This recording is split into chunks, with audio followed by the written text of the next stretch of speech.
Yo!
Ow. Am I playing that wrong? Oh.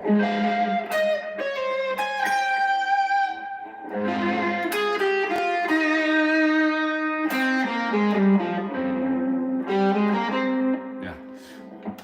Wrong scale. Whoops. Alright. Please play the Titanic theme. I don't know it. Looks like got an arched up. I've had that one forever, but actually a fan of the band from Texas who owns a guitar shop, great guitar shop, is sending me a 175 from 1971. So that's gonna be here in a few days. So that was pretty lucky. We'll see if I like it, but I'm pretty optimistic. It looks pretty freaking sick. Cool. Yeah, let's talk about this progression. This is like the Gravity John Mayer thing. Not a John Mayer fan at all, but I do know this tune. It's interesting harmonically. When it's weird because it seems really basic pitch. It's an F, and it has two chords for the A section. The gravity part, it's just like F, your one chord, going to your four chord.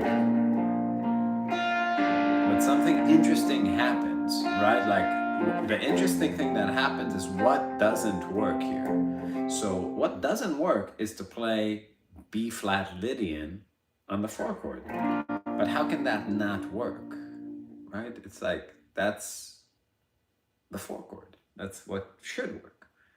That's great, except for it doesn't. It sounds stupid when you do it, right? So it sounds like this. Like you're going like...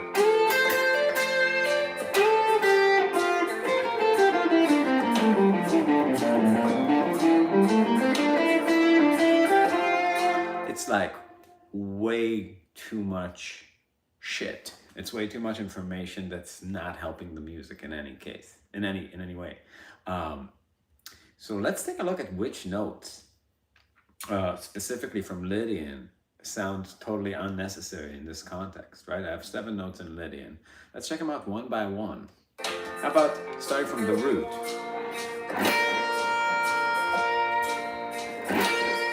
I would say that's not the greatest sound. B flat on the B flat, right? If I'm like playing melodically from the F. About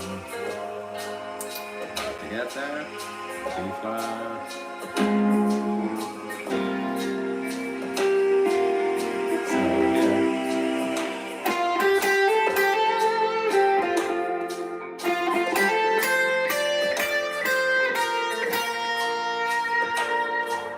It's not bad, it's just very on the nose with the change, going from like F. You just don't need that information. So I'm gonna put that one as a no. I don't really want that on the B flat. How about the second note of B flat, the 2? Very good.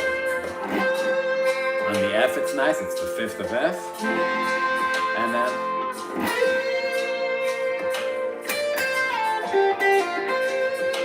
Gotta keep the 2. How about the 3? That's the 6 of F.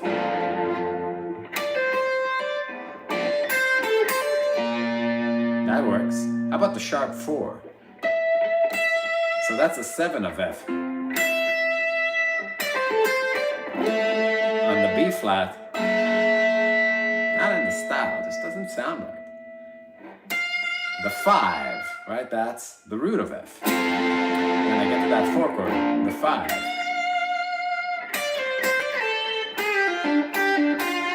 Cool, that sounds good. How about the 6? That G. That's the 9 of F. Very nice on both.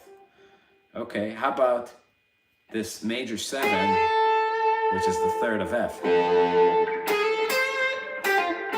But it sounds great on the B flat. So the notes that were questionable are the 7, the sharp 4, and that's it. The 7 and the sharp 4, sorry, the root and the sharp 4 were making it sound a little weird. So if I take them out, I get F major pentatonic on the B flat, right? F major pentatonic. Those D minor pentatonic on a B flat root. So the major pentatonic of the 1 chord is the sound for the 4 chord. But it's not necessarily the sound for the 1 chord, right? Like it's gonna work, but major scale too just works on F major. If I can just play like straight up F major for the 1 chord, when I get to the 4 chord, that major pentatonic is more the sound.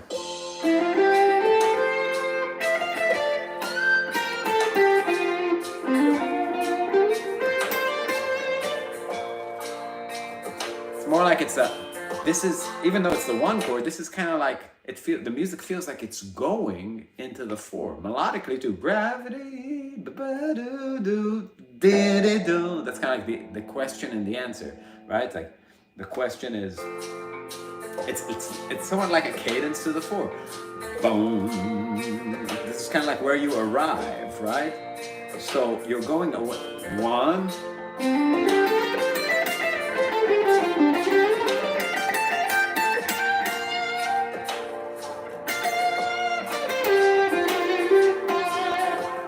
Arriving at the 4 makes Lydian sound weird because Lydian's a little unstable. So to stabilize it, just using the major pentatonic of the key is a really nice thing to do.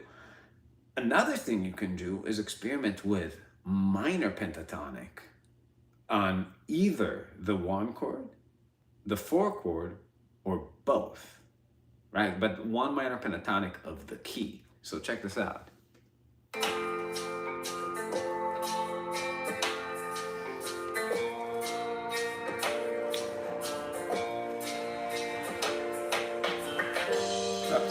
Bridge, that's it from the beginning. Minor pentatonic on the 1.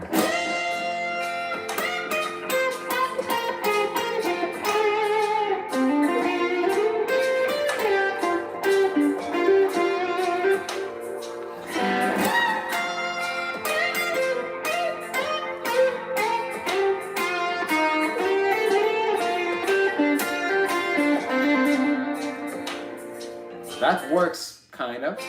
What I like better is 1 major or major pentatonic on the 1 and then minor pentatonic on the 4. That's a good sound, right?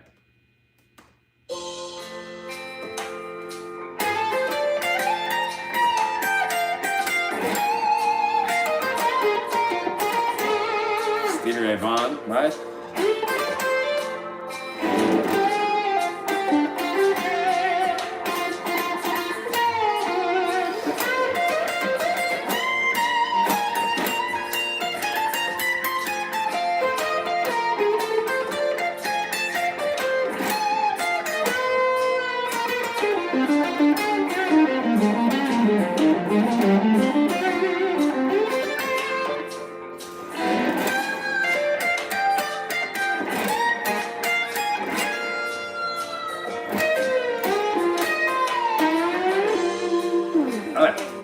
Then it has a few more changes in the tune. It goes G minor,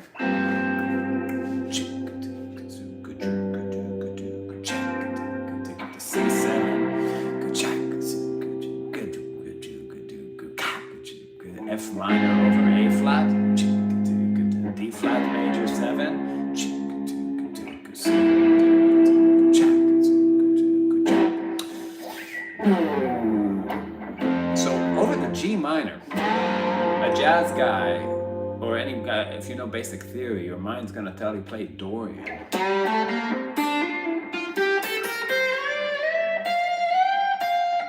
Mixolydian over the C7. Now, that's not wrong, it's just not the sound. Just like the Lydian thing, if you really listen to the music, it's not that it rejects that sound, but there's an internal sound that's a little bit stronger melodically, which is just major pentatonic of the 1, right? You're still thinking F major pentatonic over G minor, F major pentatonic over C7. And then when you get to that F minor over A flat and D flat major 7, it's just F minor pentatonic, right? The minor pentatonic of the 1. Now check this out, if I just make melodies just using those two sounds, like it's like D minor pentatonic and F minor pentatonic, or F major pentatonic, F minor pentatonic. Here's the bridge. Oops. Here. Going into the bridge.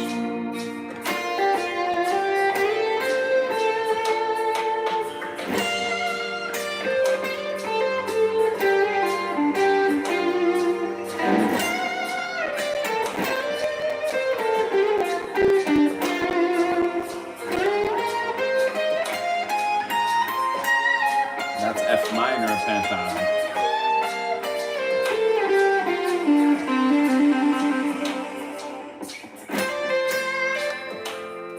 F major pentatonic. F minor. F major.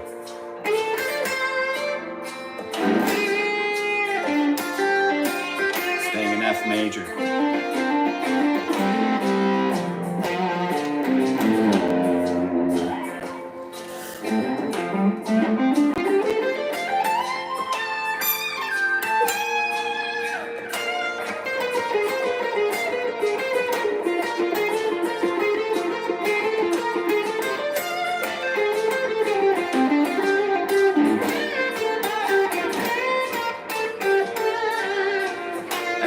Pentatonic over G minor, F major pentatonic over C7, F minor pentatonic,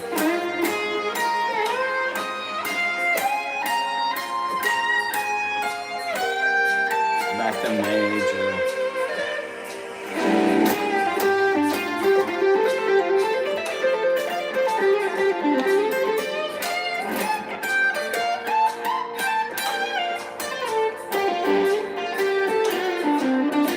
Definitely do not teach that at Berkeley.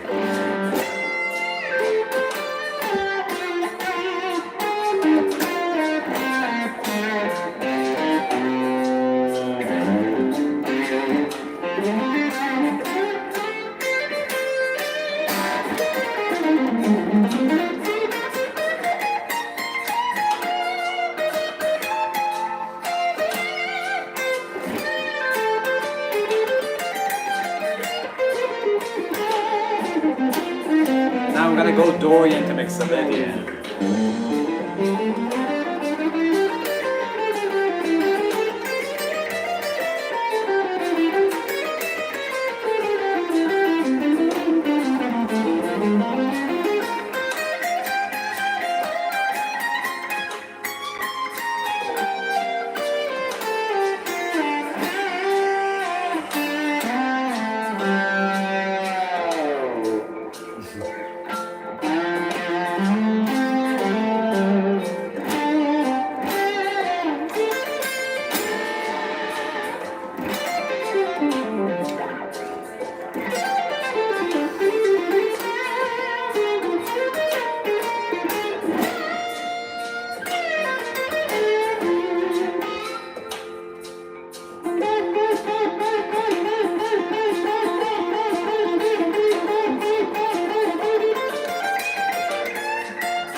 you don't know, I don't have 1 million subscribers. Are you subscribed to our Patreon? Let's be the change you want to see in the world. Cool. I don't know either, man. Fuck. I did, you know, as a band, our timing was always off. I think that was our secret. Just being generally out of touch.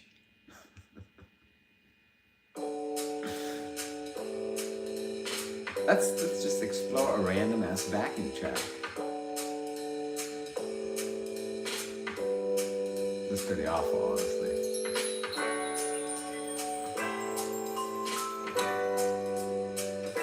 It's so weird, like when you look up backing tracks, like backing tracks on YouTube are the most random shit. Like just like, it makes no fucking sense how they come up with, it's AI generated harmonies. That's how I always feel, because they bear no resemblance to the harmonies that like great fusion tunes have, or that I play on in my band, because the whole idea of having changes to play over is you write a melody or a song, right? Think about a pop song like Hurt by 9 Inch Nails, Johnny Cash version, whatever. And think about like just that. Even if the idea started coming from chords and then they had the melody idea, they made a form. They played an entire song that makes sense, that supports a melody. And the idea is that like, shit, the song I made, the melody I made is so powerful, and I have this supporting structure to it that can hoist it up, right? It makes it awesome. So the idea of solos is, let's see what else this structure that supports an awesome thing can support. That's the basic premise of what a solo is. But these fucking songs don't have a melody, right? It's like this backing track, like this Asian dude in his basement, like putting together tracks over a drum machine, is just coming up with random chords at random lengths. Some of them are in a key, some of them like lead to each other, but they don't support anything. And then like 3 million people play on it like it's a sport. It's so bizarre, but we should explore how to play over some of this stuff, even though a lot of it doesn't make any sense. Just learned of your channel the other day, hoping to check out a show around Chicago sometime. Well, I'm in Chicago. Yeah, well, we need to set up something. We're probably going to play Reggie soon. So, Marvin backing tracks, volume 1. We have our own backing tracks. I made backing tracks that are just like one chord vamps, but the ones with changes are just so silly. But let's just go through like one of them, right? Neo Soul R&B groove. I haven't checked it out, but let's just see what to play over what in a harmonic context.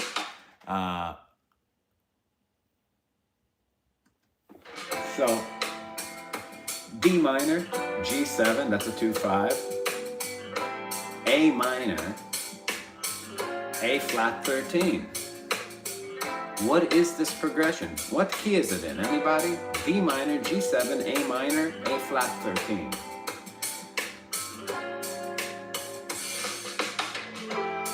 Bridge F, E7 sharp 9, A minor, G minor, C7, F. E7 sharp 9, A minor, and then ends with A flat 13. So if you guys want to check out, this is by Samurai Jam Tracks. Apparently the Japanese are in on it. And this is called Neo Soul R&B Groove Guitar Backing Track in A minor. It has a chart on screen, so you can pull it up on your end. Now, looking at a chart like that, okay, I'm already seeing basically everything, right? So this is, they say it's an A key of A minor. I don't think about key of A minor. To me, that's not a thing. I think about the relative major. So it's in C. So it's a 2, 5, 1, 6, and then A flat 7 flat 13. Or is that A7 flat 13? A7 flat 13 is just the 5 of 2. So it's just turning it around. So the first thing you want to hear is the harmonic rhythm. You want to hear where this music comes to some sort of resolution, like where are the points of rest. So measure 3 after the 2-5, it's like a 2-5, and instead of going to 1, you're going to 6 minor. But if you know any jazz harmony, 1 and 6 minor are the same thing. They're both tonic chords. So you play the same shit on them. You resolve to them in a very similar way. Then you have that A7 flat 13. That's a turnaround. It turns you back around to that D minor, right? So let's listen to that real quick. I'll play the chords. D minor, G7, A minor, and A7 flat 13. Listen.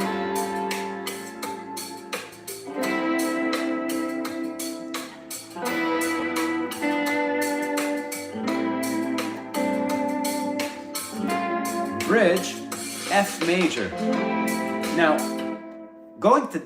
it's really not going anywhere different than it did before, because D minor and F major are both the subdominant chords in C major, right?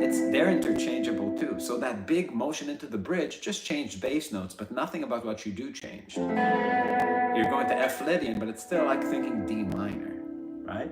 Then the next chord is E7 sharp 9.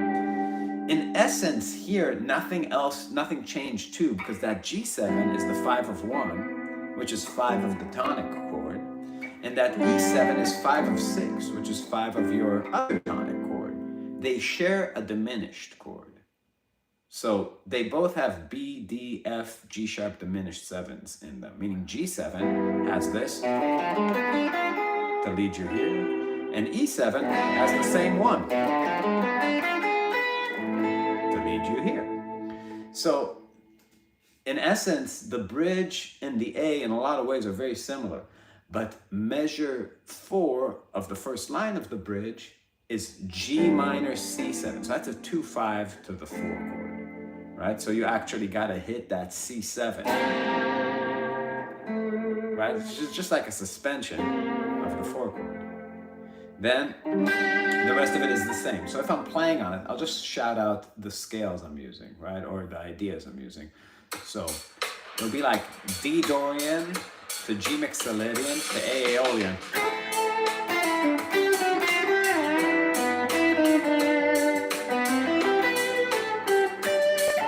B flat melodic minor.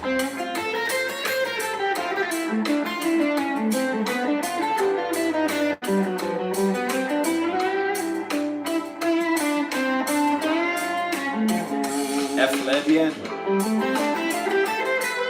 F melodic minor, C Mixolydian,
kind of idea. But what about that black thing?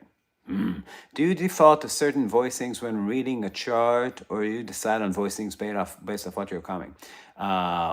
So yeah, what we so it's about function, like that's the main thing. So like if I'm like, that chart has D minor, G7, A minor, A7. So I'll just divide it into parts of the neck, and then I'll look at it based on like function.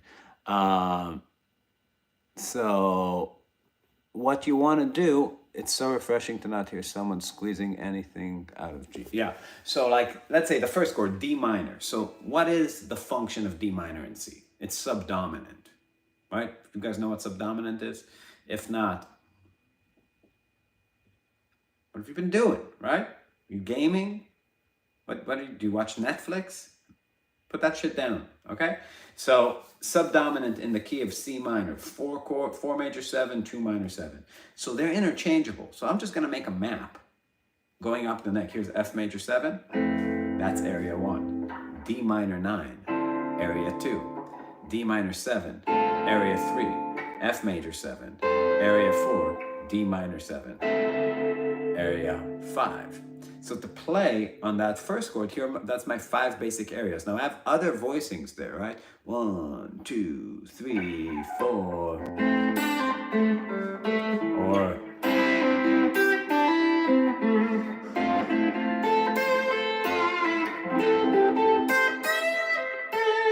right?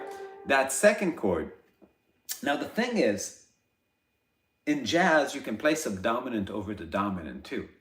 So I don't really have to change anything between the 2 and the 5 if I don't want to. And in a style like this, when it's like smooth jazzy, I probably won't. That's the Wes Montgomery thing, is to blast subdominant through the dominant chord.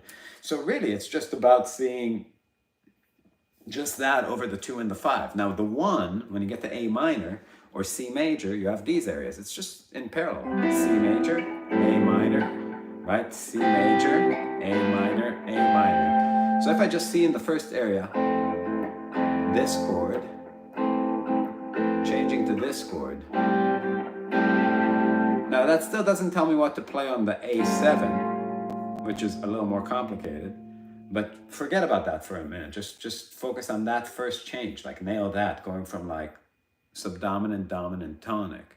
So,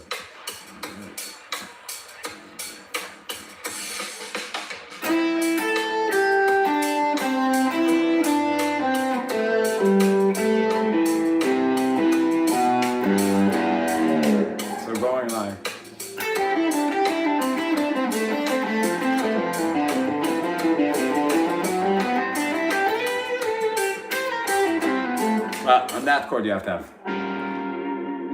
know how to get the sound of a minor 7 flat 5, which is the same as a minor 6. So on the A, I'm seeing this G minor 7 flat 5, which is B flat minor 6. Right? So this sound. No, this sound. Right? Which comes from melodic minor. So if I mix these 3 voicing types, I get this. 2, 3, 4.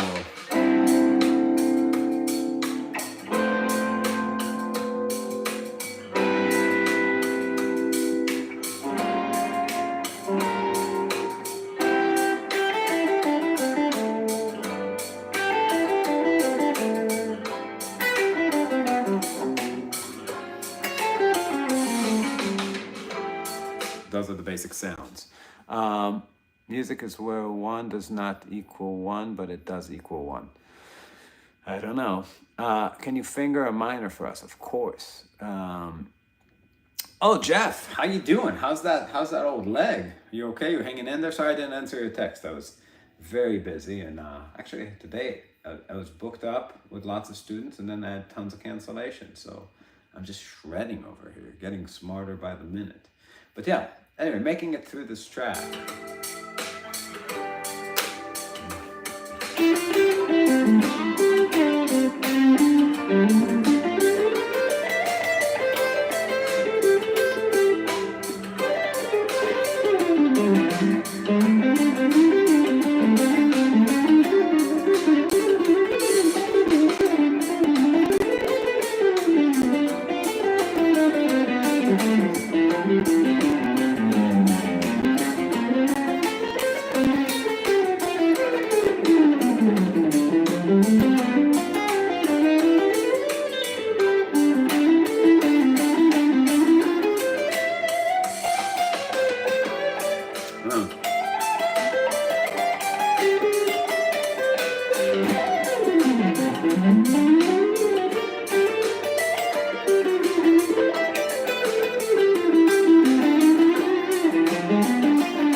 yeah, random ass shit. Here's another. I'll show you another cool thing. Did you guys ever listen to Scott Henderson's solo on? There's a tribal tech song called "Ominous." Let's see if we can find it. Ominous tribal tech. Oh yeah. Check this part of the solo out. Such a good solo. Come on. Come on, guy. Wait, it's playing.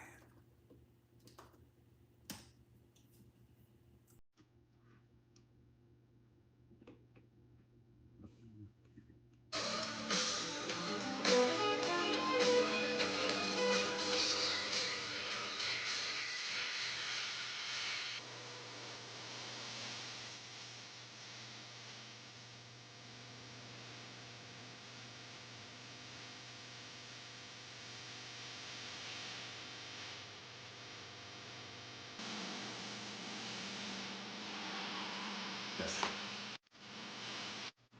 Did you hear that rhythm? He's doing it again here too.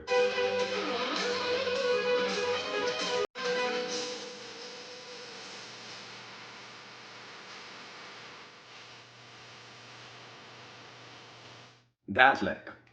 Now, forget about the notes. It's very tempting to go for the notes. But listen to that rhythm over that groove. If you're not perceiving the rhythm and the articulation and the note contours against the groove, you're not learning the music. Like when you're analyzing a solo, it's kind of like when somebody like a great lick is like when somebody sinks like a 3-foot throw in like basketball. And there are a lot of factors happening at once, right? It's like the force of the throw, the height of the jump, the color of the player's shoes, right? So it's like some of these are relevant and some of these are true but irrelevant.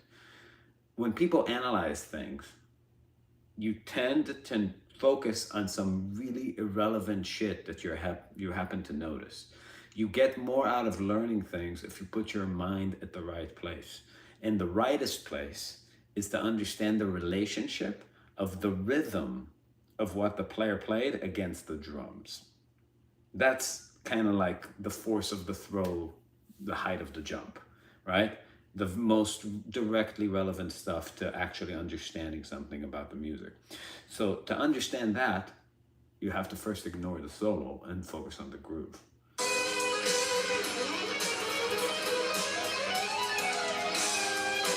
It's a backbeat. It's a slow back. It's kind of like medium. Right?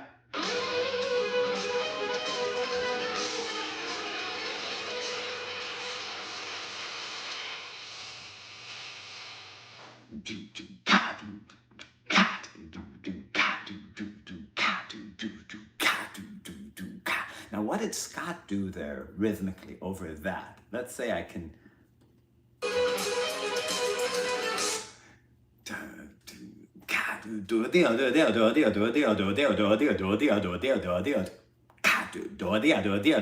Right?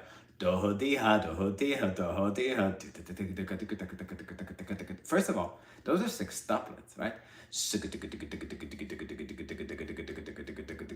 I'm like, oh, okay, sweet, sextuplets in that groove. Check, check, check, check, check, check, check, check. But it doesn't sound like that. It's not. That's really square. There was something else going on there, right? 1, 2, 3, 4, 1, 2, 3, 4, 1, 2, 3, 4. So sextuplets grouped in fours. That's the shit, right? Boom, ka, boom, ka. 1, 2, 3, 4, 1, 2, 3, 4, 1, 2, 3, 4. Cha, digga, digga, digga, digga, digga, digga, right? Cha, go.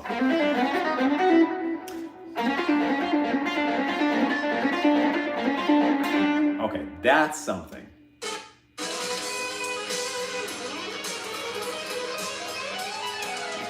It doesn't do too much, but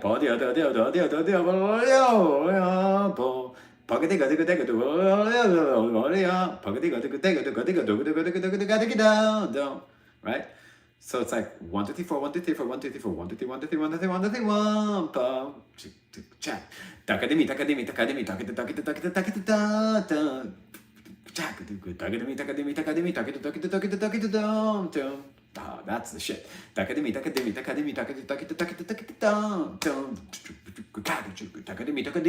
about drums like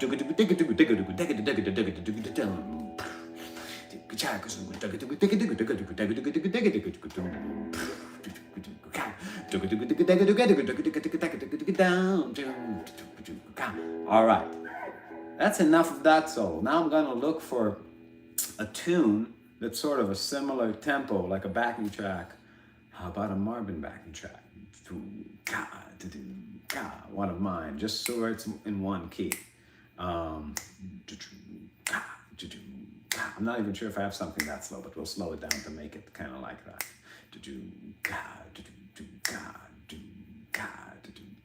That's what we're looking for.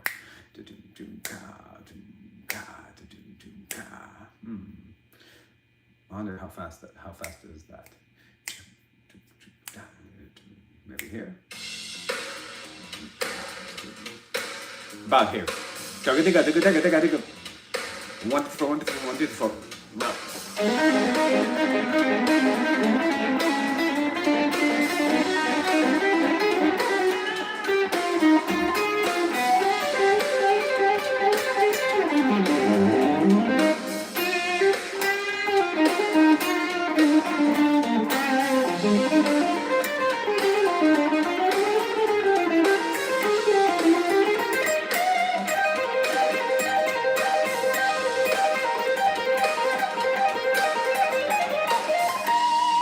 That's the like. I'm making a diatonic thing in F Dorian. Right?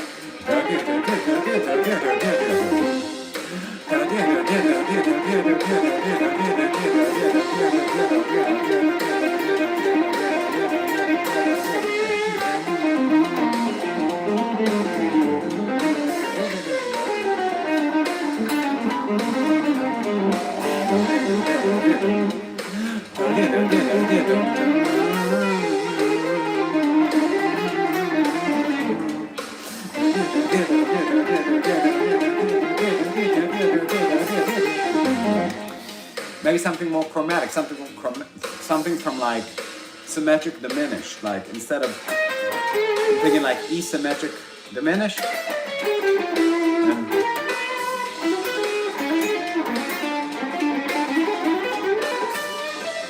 And maybe like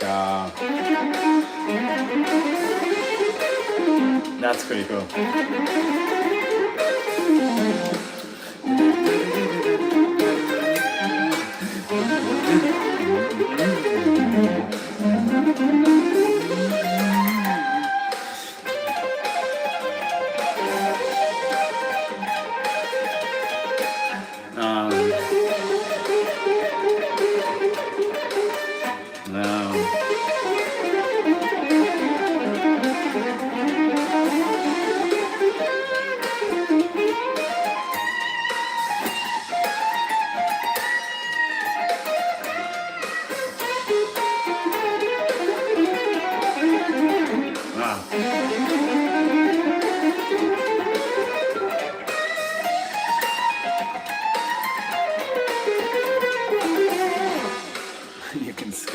Thank you. Yeah, by scatting. But anyway, that's like how you swipe a lick from somebody. It's just, you're going for the idea.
de la passion.